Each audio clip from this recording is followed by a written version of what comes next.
Alright, so in this video, I'm going to talk about how the mod operator, or the mod function, really works behind the scenes in most, if not all, coding languages. So first, let's take a look at the actual textbook definition of the mod operation, which is something that takes the remainder after the division of a and b. So the remainder after a divided by b is the result of the mod operator. So let's take a look at an example here. So if I have 5 mod 2, the primary operation that's happening here first is division, obviously, since we can't get a remainder of a division without first dividing. So this really just translates to 5 divided by 2, and we can just do standard long division here, right? So we're going to say, how many times does 2 go into 5? Well, we know that goes in there 2 times, 2 whole number of times, and then we know that we take our whole number of times that it goes in there, we multiply it by our divisor, we get 4, and then we subtract these two numbers, and then the cycle repeats. So 5 minus 4 gives us 1. At this point, 2, or our divisor, can no longer go into 1, so we just call this our remainder. So our remainder would be 1. And this 1 is what would be the result of 5 mod 2. So 5 mod 2 equals 1. Now, we can actually reverse engineer this long division algorithm, which we should all be pretty familiar with. So I'm actually just going to rewrite it. So let's go step by step and write a mathematical formula for basically long division, for getting the remainder. So again, our first step was to see how many whole number times our divisor 2 goes into our dividend. And so mathematically, if we want to see how many even times or how many whole number times a number a, or we'll say a number b, can go into a number a, we can write it as a divided by b. In this case, that would be 5 over 2, and we take the floor of that. So the floor of a over b gives us this number 2 up here. And just to explain why, really briefly, if we have 5 divided by 2, which equals 2.5, the floor of 2.5, all the floor function does is it just rounds down to the nearest integer.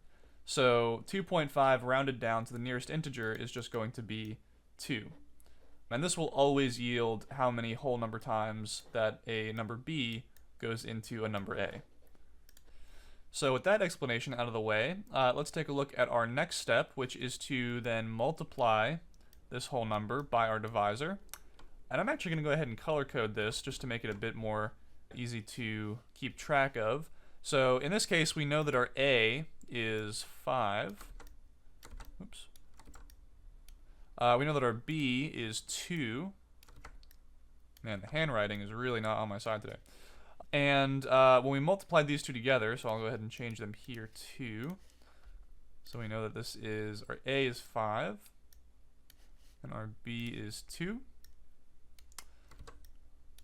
So when we multiply, when we take the floor of a over b to get this 2 up here, I'm going to go ahead and change this to blue. So alright, we get this 2 up here. That's our a over b, and then the floor of that.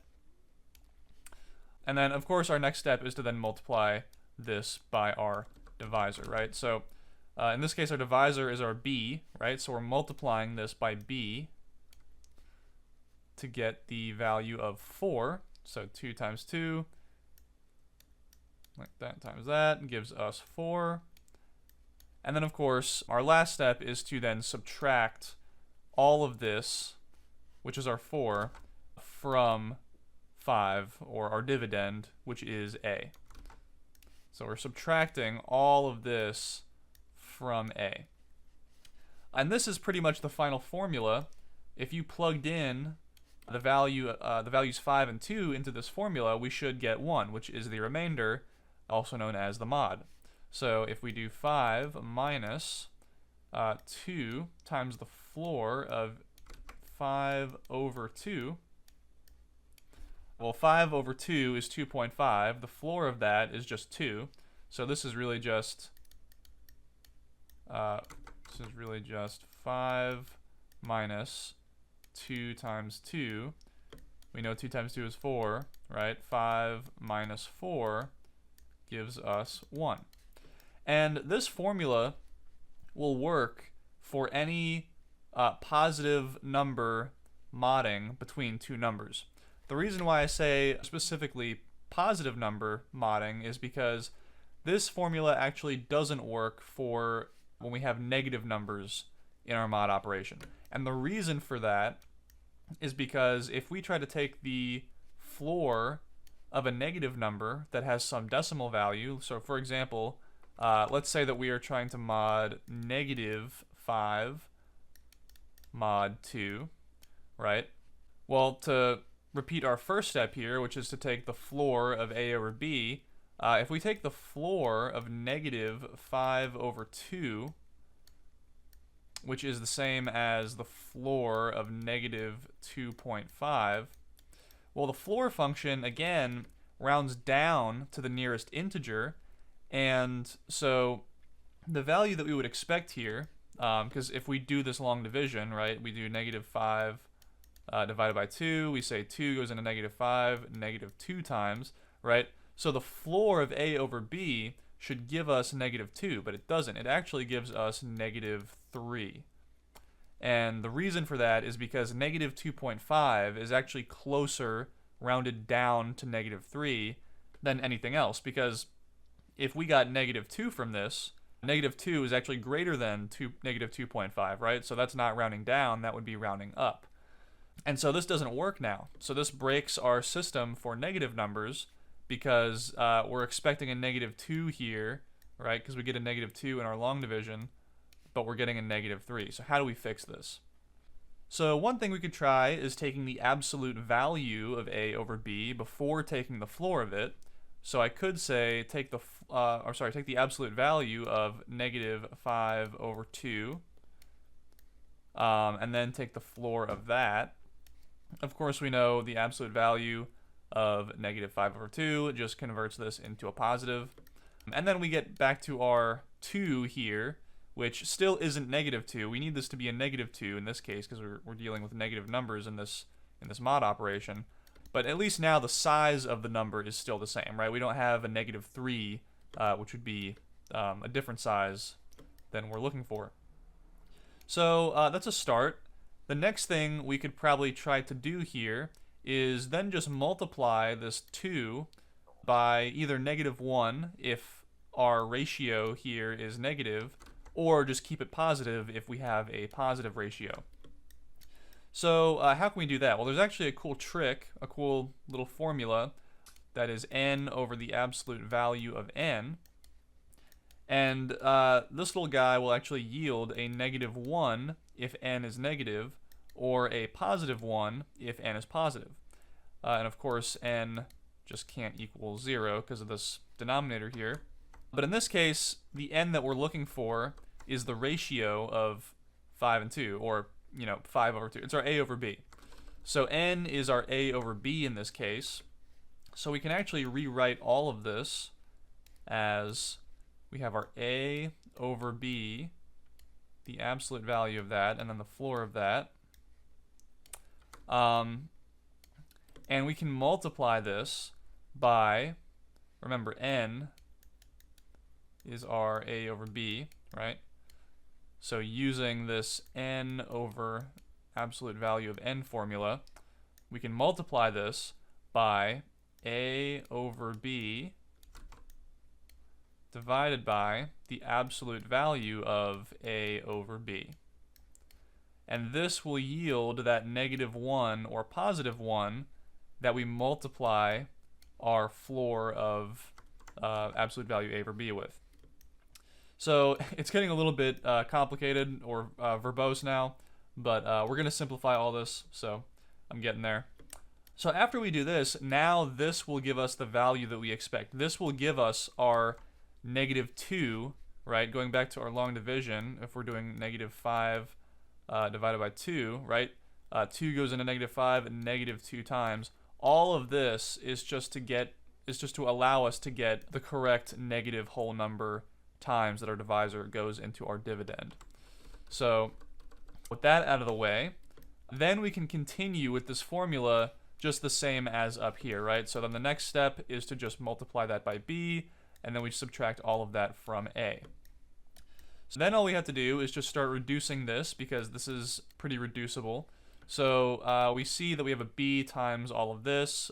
B can actually be moved up here to the top of this fraction, which cancels out the top and bottom there. And so then we're left with a minus a over the absolute value of a over b. And then that, this times the floor of absolute value of a over b. And then we can actually, because this is one term here, since we're multiplying these two guys together, I'm going to go ahead and put this floor operation right next to the a on top of this fraction.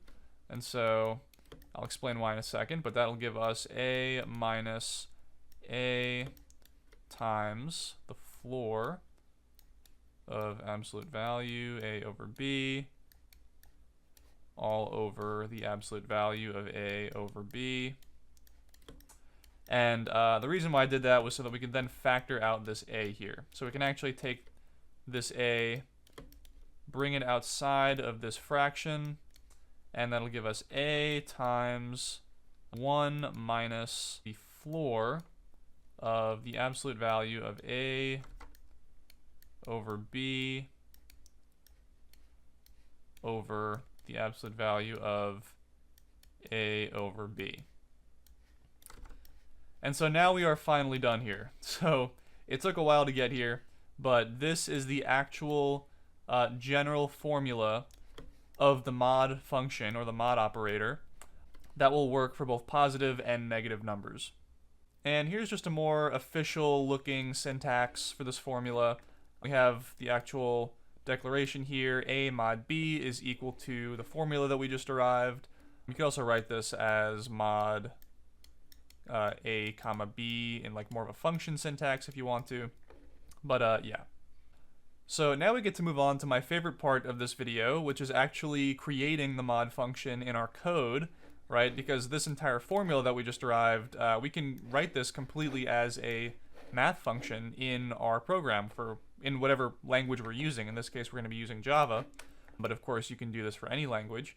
So I'm just going to go ahead and actually create a replica of the mod operation. So we're going to call this mod. We're going to pass it a double of a and a double of b, and then we can just do the calculation in our expression.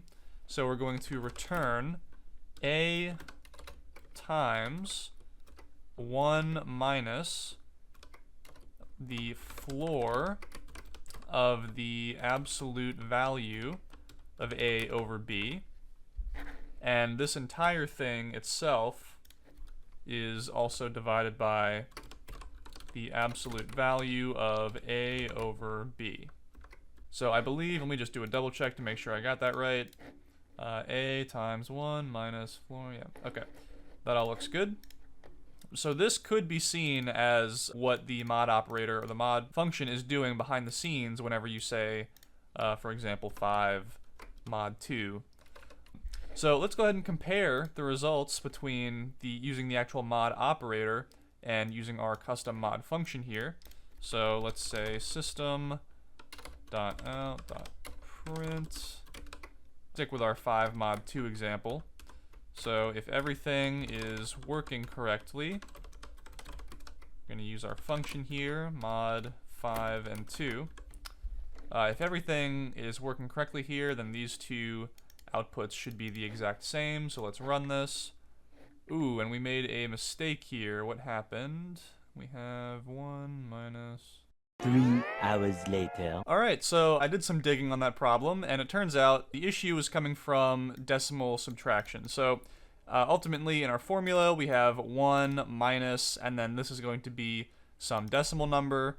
So as you can see, if we actually just try to do this pretty basic subtraction, 1 minus 0.8, you would think we get 0.2, but we actually get this 0.1999. And I'm guessing this is because of how floating point arithmetic is happening in binary, and so it can't be expressed as like a short decimal value. So in order to get around this issue, we can actually just go back in our formula derivation, and instead of using the final factored out version of this, we can just go one level up and use this version instead. So this would be technically the more mathematically complete version, but just for terms of coding, we're going to use this one right here. So we're actually going to rewrite this expression in our method up here as a minus a times math.floor of the math absolute value of a over b, and then all of that over the absolute value of a over b. And that should get rid of, that direct decimal subtraction. So if we run this now, then we should get that these two outputs are the exact same. And there we go. So obviously with our mod function, we're returning it as a floating point number, so we're getting this 1.0, but you would get the same thing if you were modding double values using the mod operator. So that works. Now let's test negative numbers. So let's do -5 mod 2 and -5 mod 2 in our function, and we run this, and we get -1 for both of them. If we do the same thing for the dividend, we get the same result. If we just have the dividend being negative, we get the same result. So yeah. Alright, so I think that pretty much covers the mod function in this video. Hopefully that helped out a little bit. Hopefully it wasn't too boring or wasn't dragging on for too long. I tried to be as descriptive and detailed as possible, but I know sometimes that can have diminishing returns. So anyways, that's it for this video. Hope you enjoyed. Thanks for watching.